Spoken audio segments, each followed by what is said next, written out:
I am absolutely delighted to introduce our keynote speaker now, Kate Murray.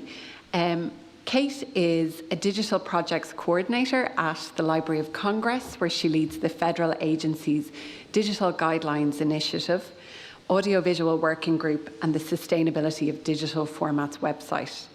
Kate is a member of AMIA Preservation Committee co-chair between 2010 and 2013, IFTA, SMPTE, and other standards committees. She's co-founder of the C2PA for GLAM Coalition and Community of Practice. In 2019, she received one of the inaugural Joint Technical Symposium Awards for outstanding contributions to the technology of the audiovisual archiving field. In 2021, she received the NDSA Excellent Award for individuals for making a significant contribution to the digital preservation community through advances in theory or practice. In 2022, she was a finalist for the DPC 20th Anniversary Award on behalf of FADGI's cumulative body of work. She is a global leader in digital file formats, research, and audiovisual preservation. And she is the LC liaison to the PDF Association, Vice Chair of the Digital Preservation Coalition's Executive Board, and Vice Chair of the DPC America's Stakeholder Committee. Kate received her undergraduate degree in medieval literature from Columbia University, come on the humanities, and her MB IBL from the University of Cape Town, and we are delighted to have her here in Dublin today.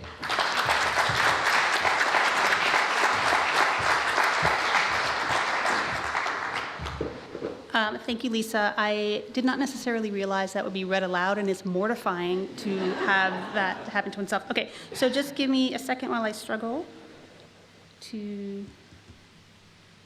That's the abbreviated, the shortened one. Yeah, also too many acronyms. Okay, so hi, everyone. Let me just going to put that there and hope it doesn't leak. So thank you for coming to kick off this amazing event this morning. I am just thrilled to be here, not only in beautiful Dublin, but also in this impressive space. It's been a really great joy to tell people that I'm speaking at the Royal Irish Academy and watch their eyes light up, but also just to be here with you colleagues and fellow curious people. So I am a Mac user, so you're going to watch me struggle while I try to do this. Okay, there we go. All right, so I'm going to be a bit of a community mobilizer today, not for AI itself. I'm not an AI expert, and I'm not here to advocate for you to use AI or not. But AI is here right now. And if AI is impacting your collections as either a creator or a consumer, we need to collectively document this. The what, the how, the when, the why, and even the where, to maintain the transparency and trustworthiness of digital heritage content. Because we here in this room are struggling to make this work, right? So we here in this room are the experts for our own work. We need to not only make the decisions for right now, but for what happens next. So instead of thinking about AI as crashing waves that will hit us all at once unaware, let's take rather the be watchful of the rising tide approach, and to give us a little bit more space and time to plan and adapt. But there is some degree of urgency here, because all of this is happening all around us right now. The technical advancements, the standards development, the redefining the roles for humans in the loop. There are lots of links and images in this talk, and I'm happy to provide the slides to anyone who is curious about them. So today's talk is going to be organized into 4 parts. First, we'll talk a bit about how AI seems to be everywhere and anywhere all at once. But how is it really going to impact our media repository collections and content, especially in libraries, archives, museums, and humanities? Then we'll talk about the potential impact of this on the universal mission of LAMS, that of trusted repositories. With all of the changes in technologies and success measures and user expectations, it feels like the ground underneath us is shifting. And we have for decades been the arbiters of trust. I myself have benefited from the solid reputation of the Library of Congress. It's one of the most authoritative, credible, and reliable information repositories in the world. And among our vast collections are those of the AAPB, which is the American Archive of Public Broadcasting. Our information is backed by deep institutional verification, extensive peer-vetted collections, and rigorous standards. But what if we collectively start to lose that status? What if we can't document and verify our information because it's been altered or impacted by AI? What happens to our missions then? Then we'll discuss some of the options before us right now to help shape this work and the LAM's engagement with us so that it meets our needs rather than you get what you get and you don't get upset. The folks doing this work are receptive to our requirements, but they did not have us in mind from the start. There is some reverse engineering that is needed.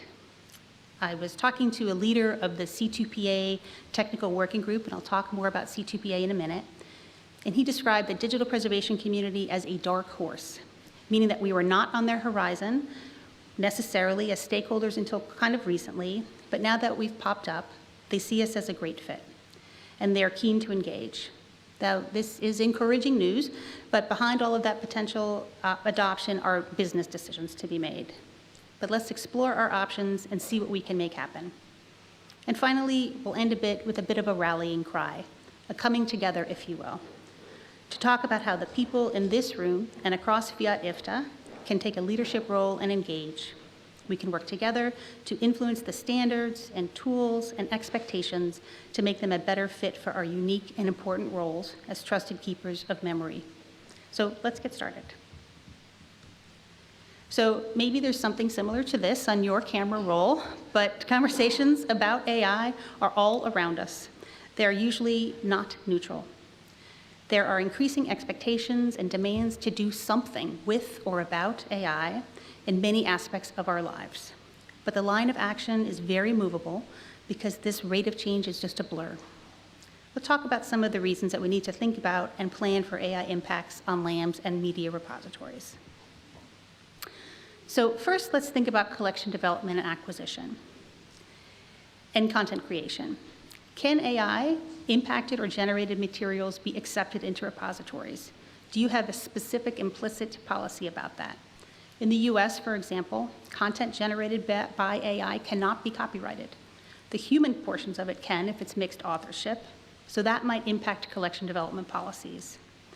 What happens when it's just a little impacted by AI? Like a few beats in a song or background image generation, does that matter? How can you tell or prove it's AI?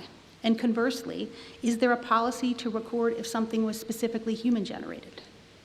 One thing that really struck me in a conversation I had a few months ago with folks working on C2PA and content credentials, which we'll talk about more in a minute, is that there is a growing assumption now that all media is AI generated, or at least AI impacted, unless we're specifically told that it's not. And this was a huge shift for me. And we need to define the spaces where there is the human in the loop. And I'm just putting the permalink in for most of these images. Often they're generated from the Library of Congress, but this one on the left is titled Mr. Telebox, the perfect servant who was never late or insolent, which made me want to be both late and insolent, not today, but just in general, because I'm a human and I can be so. So audiovisual and broadcast archives are especially susceptible, as you all know well. Suspected or actual deepfakes and synthetic audio and video appear daily, and their sophistication continues to increase, making them more difficult to spot.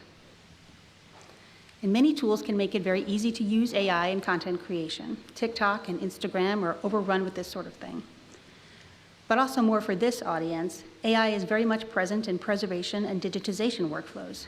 If you use a crop filter, it's got some AI behind it likely in the code, or dust busting or image enhancement.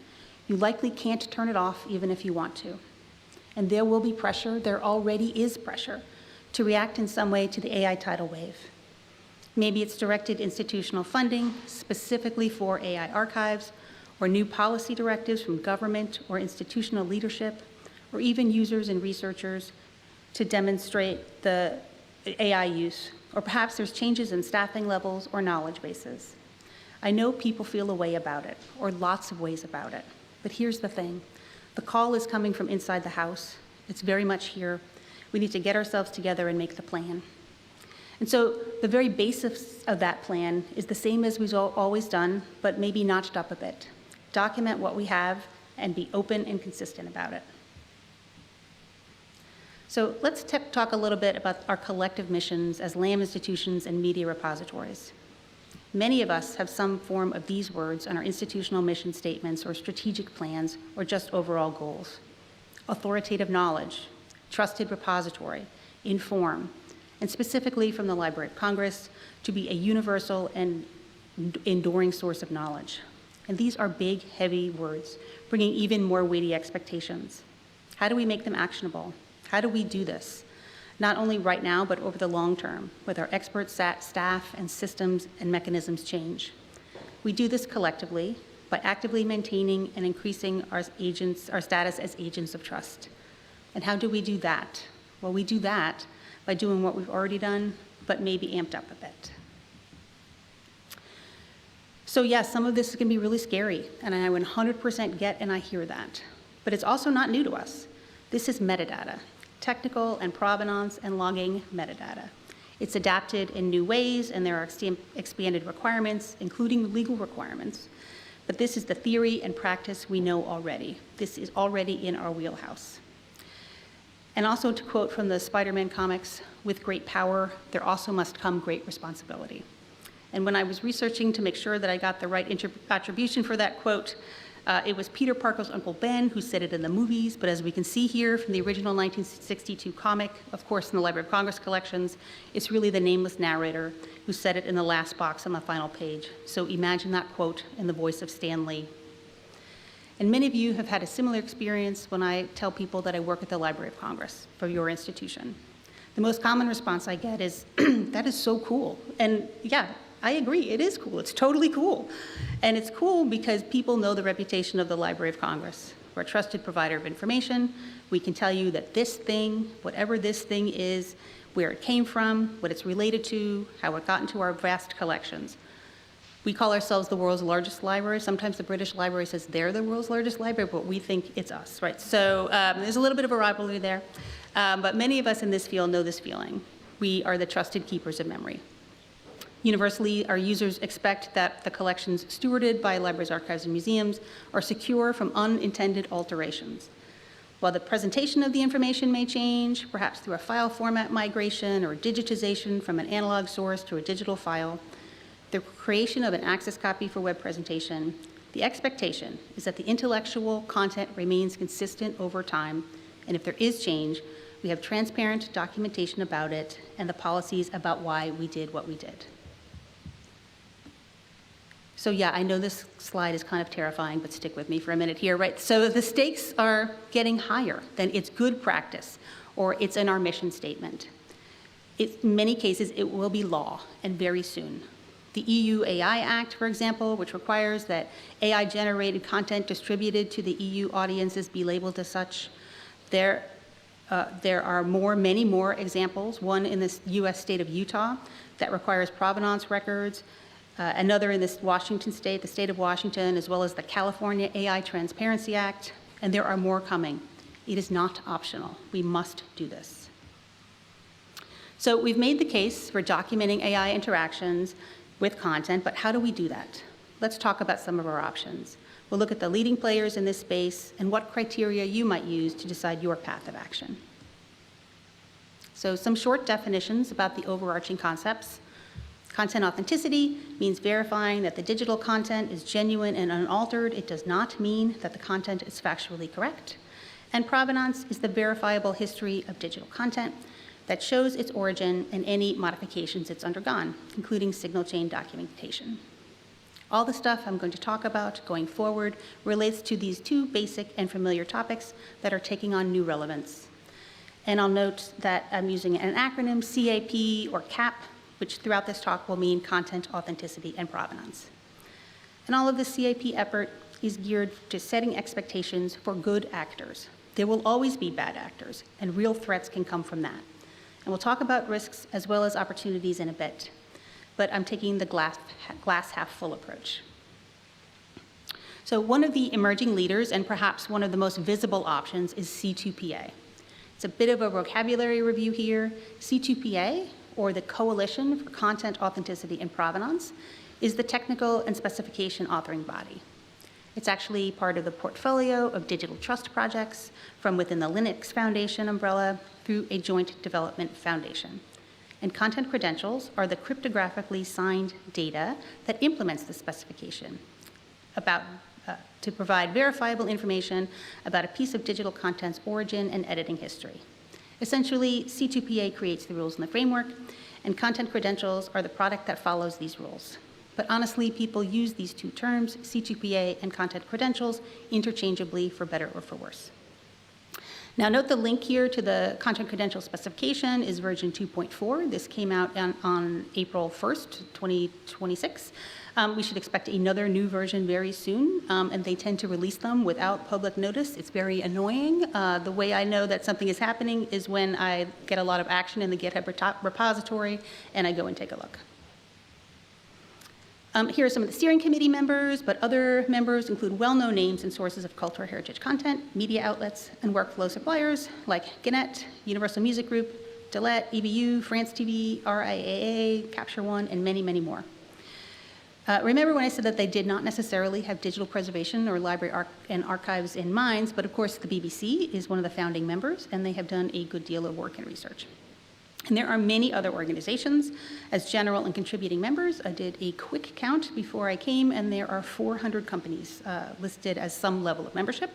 That doesn't mean they are all implementers. It just means that that there is overall strong interest across the broadcast community. So the full spec is public and open at the C2PA website, and it's also under review as an ISO standard in TC 171, SC2, WG13. And your pal Kate is a member of that committee. And there may be other folks here who are active in the various working groups and task forces for C2PA.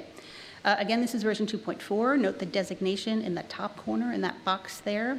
It can be a little tricky to spot. Sometimes they change these things, and I find myself often looking at the wrong one, but double check that.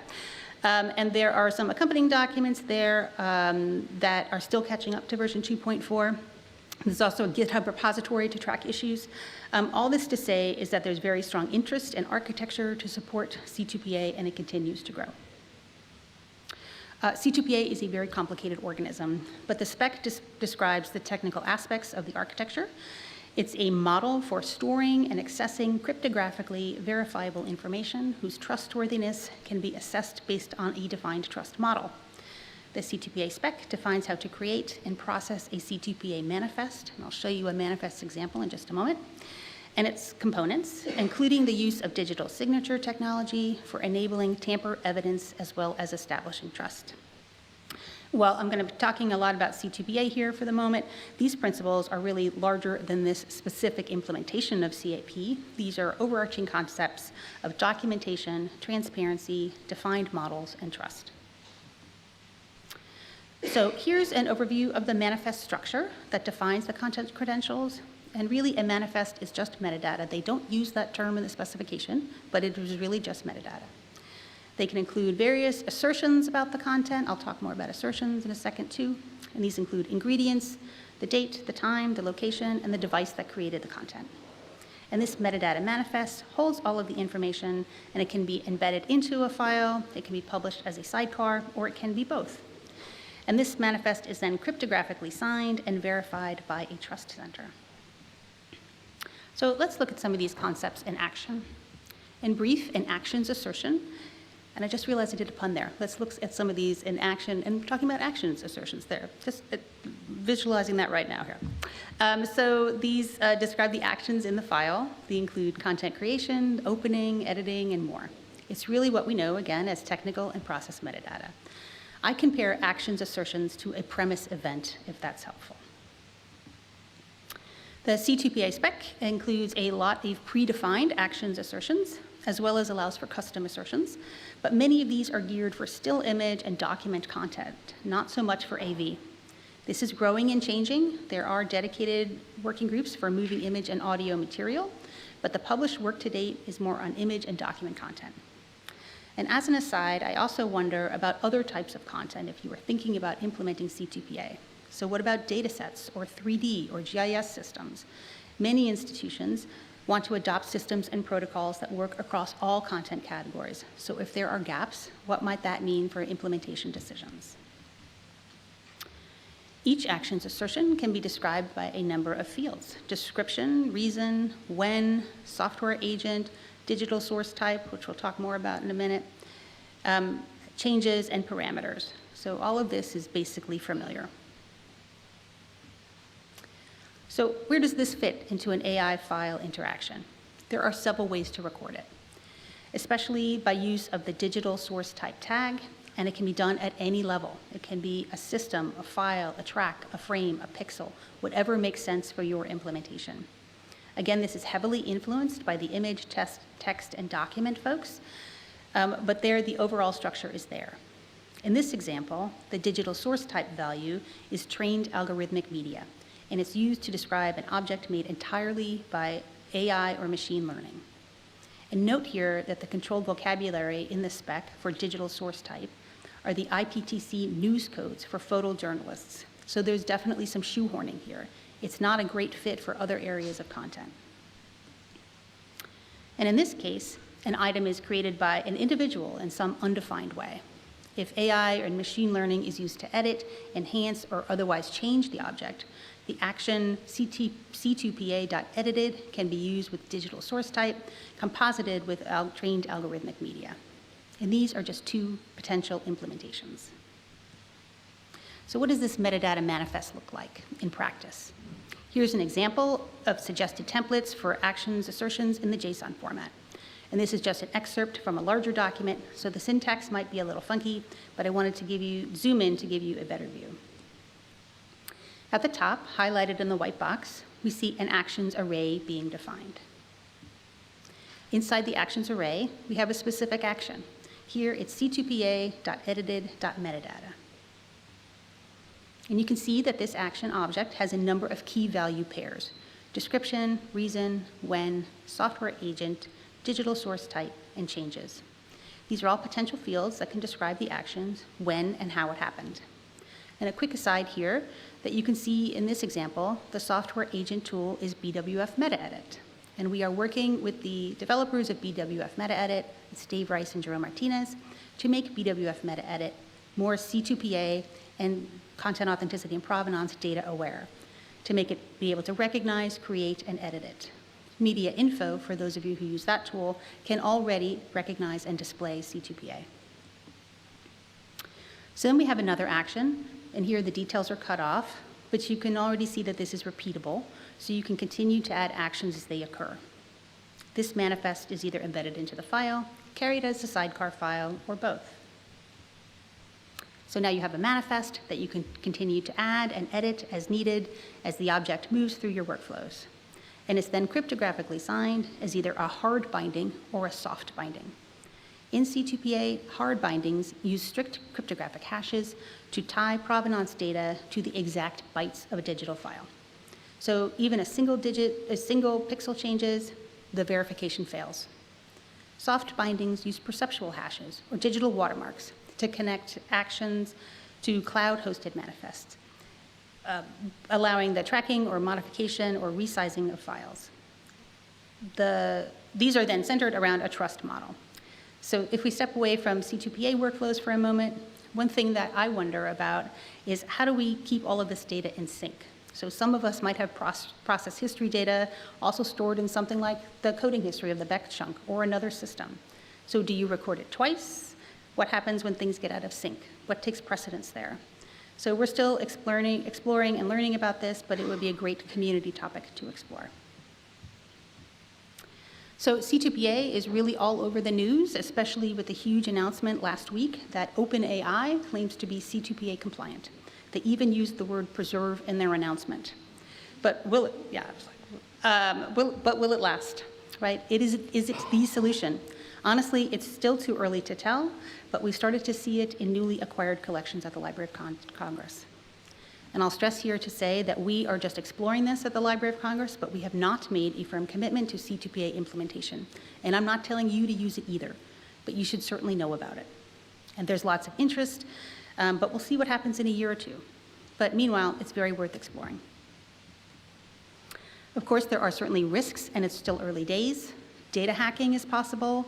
There are reports about embedded C2PA data not carrying over in migrations, but this is a common issue in format migrations. And the human rights organization Witness published an excellent article discussing the fact that a significant portion of online content will always exist without traceable provenance, on purpose.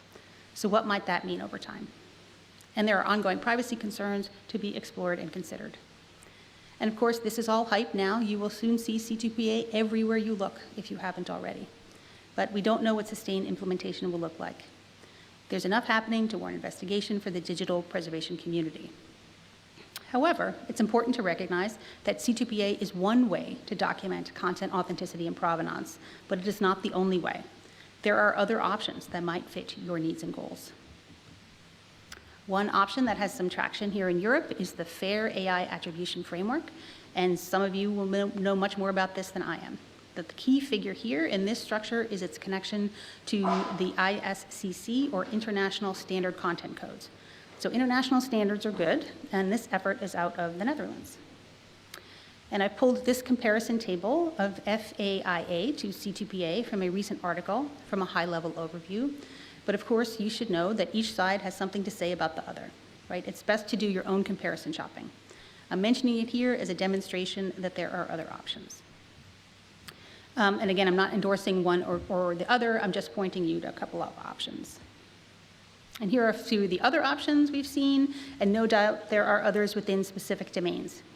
C2PA is one of the more complex ways, but there are other less complex options like embedded metadata in a file header or a fixity value or even process logs that all contribute to CAP. This is a little tiny bit dated now, but there's a very helpful summary of these and other standards in the 2024-25 ITU paper, technical report on AI and multimedia authentication standards, mapping the standardization landscape. And again, we're not locked into C2PA at the Library of Congress, and I'm not telling you to lock into it either. But we've been thinking about how you might evaluate some of these options or even some of the options not listed here. So one of my roles at the Library of Congress is to lead FAGI, which is the US federal agency's Digital Guidelines Initiative. We're working on an active project to define community recommendations for implementing content authenticity and provenance, especially for content, collections content, impacted by AI along its life cycle. We call this TCR for CAP, which stands for Tiered Community Recommendations for Community Authenticity and Provenance. And this work is inspired by the NDSA Levels of Digital Preservation Progressive Framework. It evaluates functional areas from simple to more robust, and this framework considers an organizational perspective to identify a range of needs and workflows and tools appropriate for different use cases and resource levels. The impetus for this project is simple. Not everyone can or wants to implement C2PA. Maybe for whatever reason, C2PA is not for you. So what are your options? Maybe something you're already doing fits your needs. This is an allied project to the C2PA for G+LAM community of practice, which is a collaborative group. We're exploring the overall needs of content authenticity and provenance, and I'll go into a little bit more about that in a moment. But today I'm here to give you a behind the scenes sneak peek at the draft evaluation framework in action. We hope to have the framework ready for public comment over the summer, but I'll show you where we are at the moment. And the official FAGI landing page is there on the screen, but today we're going to go behind the scenes to the working document, which is still very drafty, but it's coming together. And I'll also mention that we have an environmental scan report coming out that will include analysis about how specific formats and tools align with this evaluation criteria. And that will come out over the summer as well. So we chose a tiered maturity model presentation for a few reasons. Any user should be able to scan the entire document and gain an understanding of the primary characteristics of the holistic approach to the topics and the gradient of implementations along each characteristic. You can sort of see at a glance where you fit in, where your gaps are, and maybe a roadmap for where you want to go. The increasing levels encourage improvement. Regardless of the current state of the organization, you can typically find a few topics where you can improve your practices. So currently, our progressive levels are defined as level 1 is plan, level 2 is structure, level 3 standardize, and level 4 is validate and verify. So here's how this is playing out right now in real time. These are screenshots from a very active Google document. We meet every 3 weeks. We just met last Friday. So you'll see some of this is a little in flux with the yellow highlights and some notes to self, but we hope you'll forgive this. So let's talk a little bit about the details. On the left are the evaluation criteria and how they progress according to the 4 matrix levels. We've tried to frame this progression as an arc for each criteria, and we're sticking to a narrow scope: content authenticity and provenance for AI-impacted data. Some of this might be a little bit more general, but really, how are AI interactions documented, maintained, and made accessible across the lifecycle? The first 2 criteria on this slide are awareness and engagement, and tamper evidence to tamper proof and resistance. So let's look at the first one, awareness and engagement, because this also demonstrates a bit how we plan to break these down into examples of content authenticity and provenance as separate concepts. So level 1 is all about thinking ahead and planning it out. It's taking the bird's eye view about what policies will be needed and how these might impact other workflows and systems. It's building the base. Level 2 is structure. We start to define how to structure data and require specific types of CAP data for required and created content. And note that we also start to sketch out here about what implementation of this might look like in specific ways for content authenticity and provenance as separate concepts. What are the structured mechanisms for this data? Level 3 is defining more specificity around implementation and its integration with institutional guidelines. And finally, level 4 explores validation and verification options for very robust implementations. Another thing to note here is that we have background information about some of these concepts. Here is a note about the tamper evident to tamper proof arc that leads to this sort of very drafty area, which gives more information about that criteria. And we plan to expand this supplementary information to give additional context. So our next criteria is metadata binding and granularity, which explores the relationship of CAP data to the content itself, including exploring what the CAP is describing at what level of detail, such as partial file or whole file or package level. More mature implementations and the higher levels will explore specific requirements for association, including requiring operational relationships that support digital preservation activities. The next 2 bits of criteria are really the key points for me. The first is AI attribution and transparency. So this criterion explores the specific features of CAP to document AI interactions with the digital content. Practically, this arc progresses from repurposing existing, more general components towards purpose-built structures and options for documenting AI. And this will be something for folks to really explore. Perhaps you're already a premise implementer and you don't want to add yet another process to implement C2PA. How far can premise go to achieve your goals?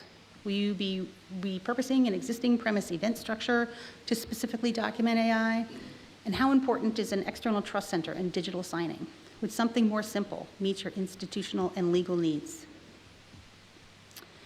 This is followed by what we're currently calling substantiation, which explores the ability of CAP data to be accessible and transparent, especially at points of public access.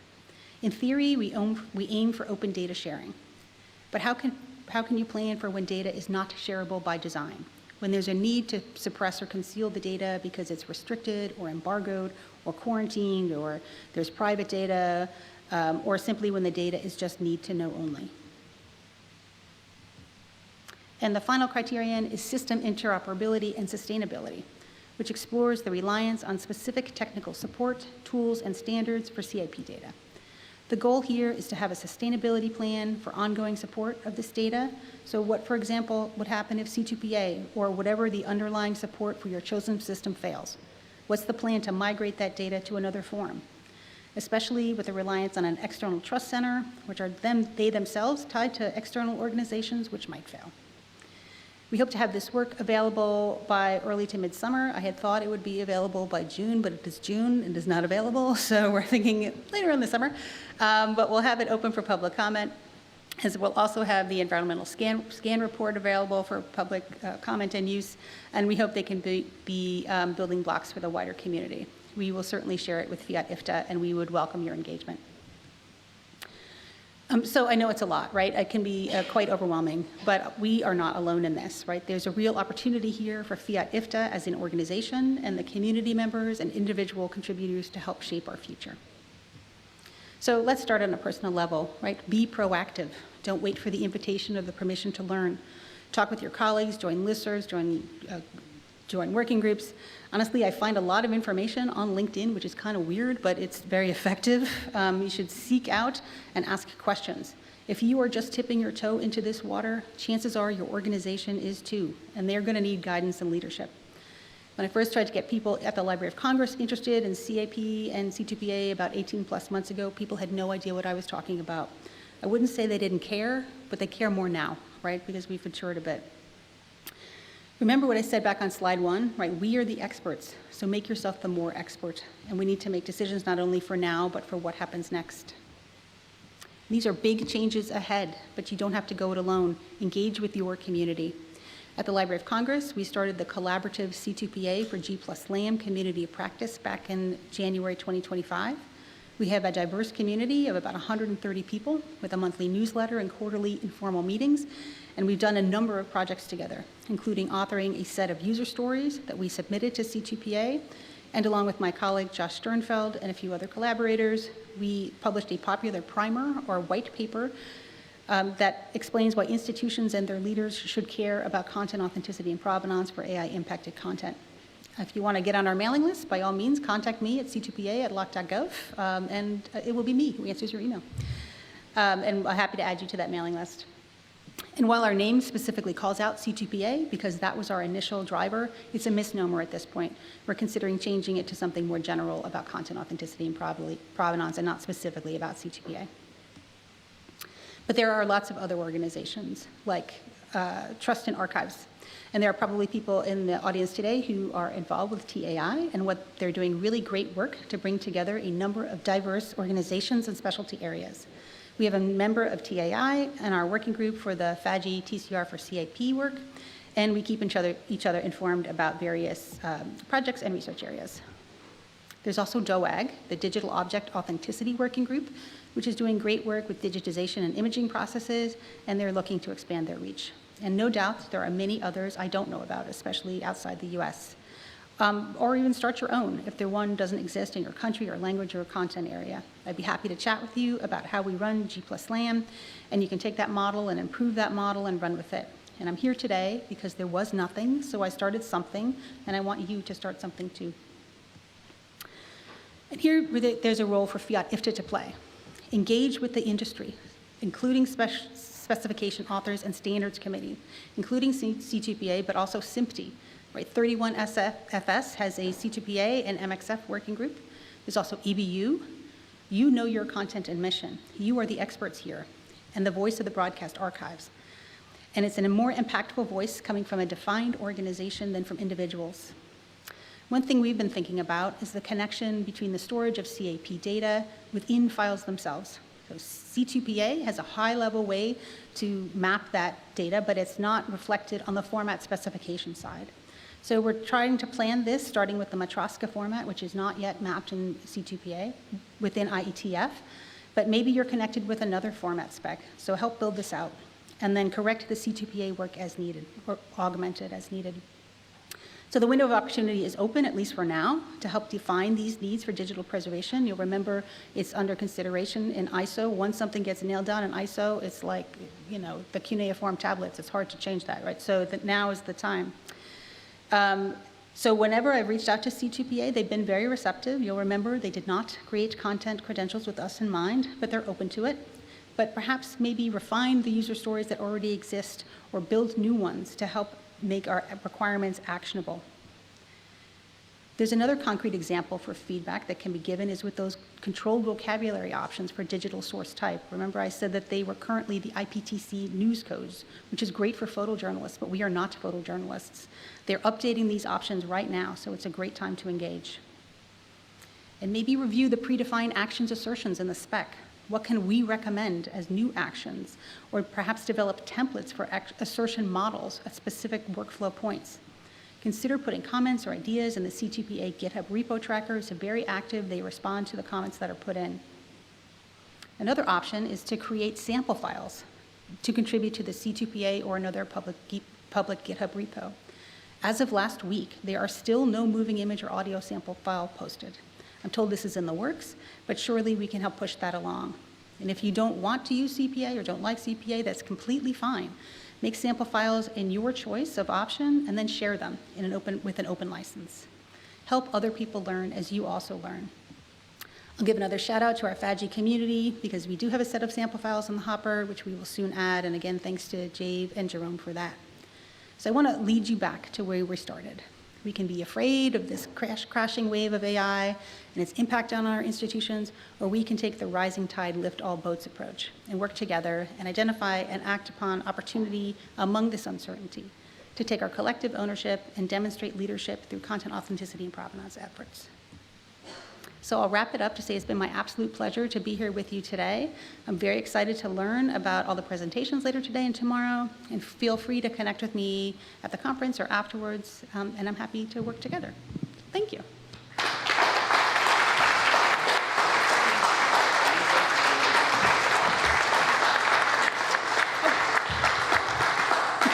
Sorry, I was about to run away.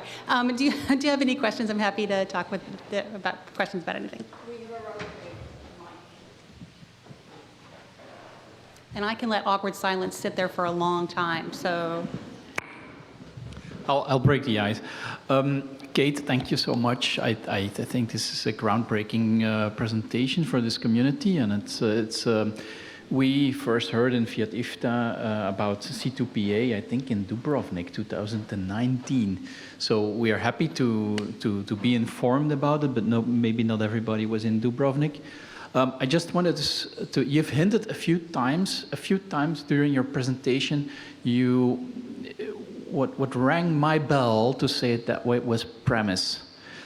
And you've hinted to it. You've said like maybe premise is the framework that helps you implementing C2PA. As I know quite a few people in this community are familiar with premise. Could you elaborate a bit more on that? Like, how could that work? If you are already familiar with premise, then how could C2PA be an easy entrance for you? I don't know. Did I use the term easy? I don't think I did. But sorry. So, I mean, premise is. Don't ask me what the premise acronym stands for, and I'm not going to try to Google search it at this moment. But it is a very robust documentation system, right? And there are these structures in premise called premise event, right? And it just is a way to document an action that happened to your file, and what happened to it, what are the drivers for this file, what are the what date and time it happened. So we are one of the other projects that we're working on is mapping what a premise event, how to translate a premise event into C2PA. Concern is not the right word, but I think that there is a need to be able to document AI interactions specifically and separately from other types of actions because of some of the legal stuff that's coming up, but also because of the complexity and stress people have around AI, right? What is true and what is not true? It's kind of hard to see when AI has has an impact on your file. You want to be able to document that specifically. So premise has the structure, like premise has the structure. I'll leave it at that, but it does not have a specific way to tag that event as an AI event. So I think it's certainly worth it. By the way, premise is hosted at the Library of Congress, not by me, but by other people at the library. And we have lots of folks on the premise editorial board. So I think there could be a way to update premise. It's difficult to update premise. It's just a long and lengthy process. So it could be, we do it on the other side, through other mechanisms and through other displays to show people examples about what information you want to capture, how that could be captured in premise, how that could be captured in another structure. It was a long way of saying it's possible, but I think there may be a better way to do it, but it's possible. So in this FADGI, TCR for CAP, which when you read out my bio, I thought, we use a lot of acronyms, right? So the TCA for, I've now forgot it. TCR for CAP work, one of the reasons why we're doing that work is to demonstrate for people, like, here is how, if you want to use premise, here are the pluses and minuses of being able to do that. Like, if you're looking at this matrix, here's a gap that premise potentially could not fill. So maybe be aware of that gap. Maybe it's fine, maybe it's not fine. That'll be up to see if it applies, if it complies with your legal and institutional need. Okay. Oh, sorry, it comes to you next. Yeah. Oh, sorry. Hi, Kate. Thanks. That was just amazing work as always. I'm definitely going to try and get more involved with TCR for CAP.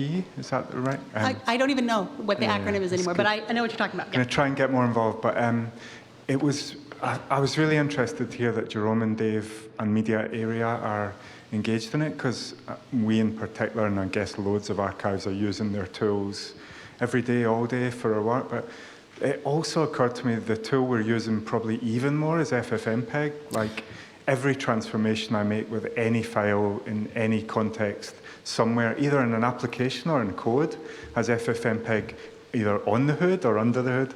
So I wonder if they're in the mix, like, for consideration. They are. So I could talk about this for a long time, right? So, but I realize it's other people are going to have to talk at some point. But so they are. So Dave Rice and Jerome Martinez are contractors for FAGI, and they have been doing quite a bit of work. So some of this work is also going to be reflected back into FFmpeg.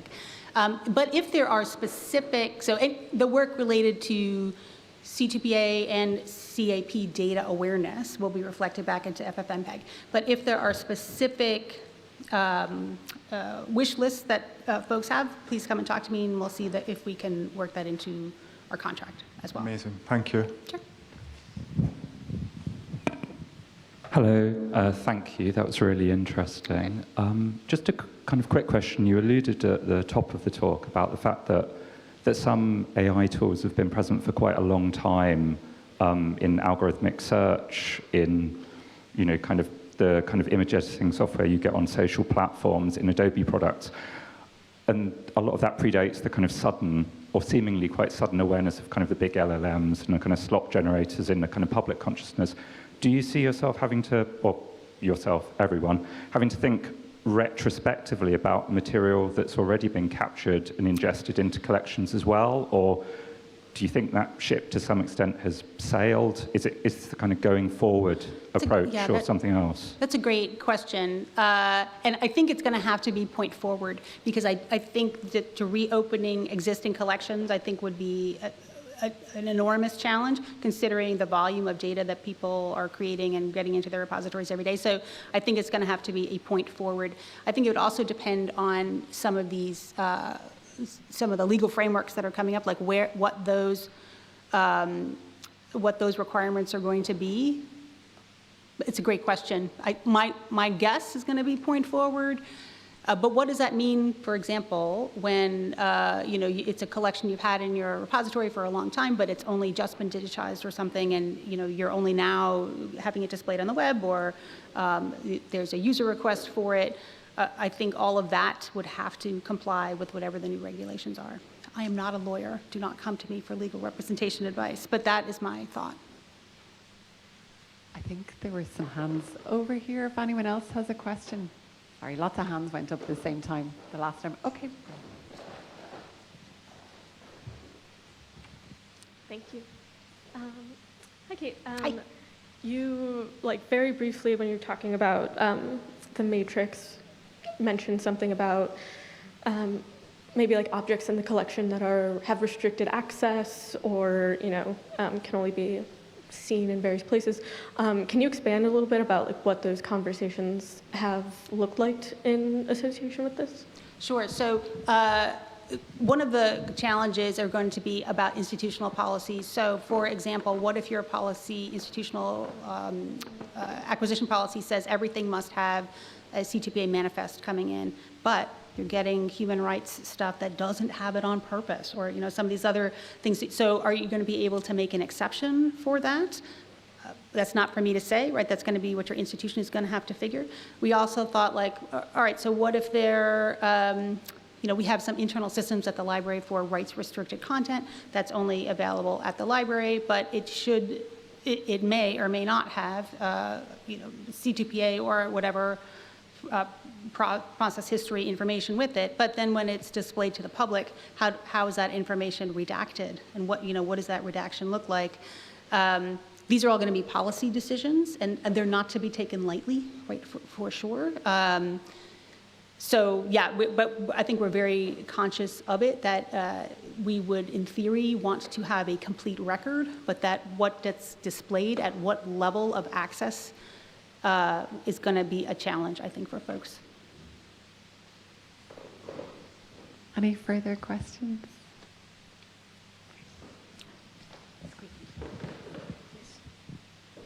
Thank you very much for your wonderful talk. Thank you. I have a question about the levels that you presented when you were evaluating yourself on, how far are you in this process? Especially level 3 and 4 are about standardization and validating. In practice, we found out that it's not relevant or it's not practical to standardize when you're not able to validate. So I'm sort of puzzled about the ordering of those two steps. That's a great comment. I'm going to process that internally for a moment. But so I think we were thinking of so I think there's a value in standardizing what your output is and what your structures are. If your validation and verification can take two separate things, right? So if you're validating on some internal schema, like that's fine. But if you're trying to verify with an external trust center, so we're thinking that verification and validation is the final step. However, I will take your comment back to our group, and we can make sure that we have those things in the right order. So our talk related to the levels was just accepted at IPRES, so if you see it at IPRES and those two things are switched, act surprised, right, and see. So we will give you credit for that. Any other questions? We have 5 minutes in case anyone wants to put any more questions to Kate. If there's no questions, there's things that are popping up on the screen, including what is the capital city of Argentina? And I don't know, so if we could maybe answer that together, that'd be great.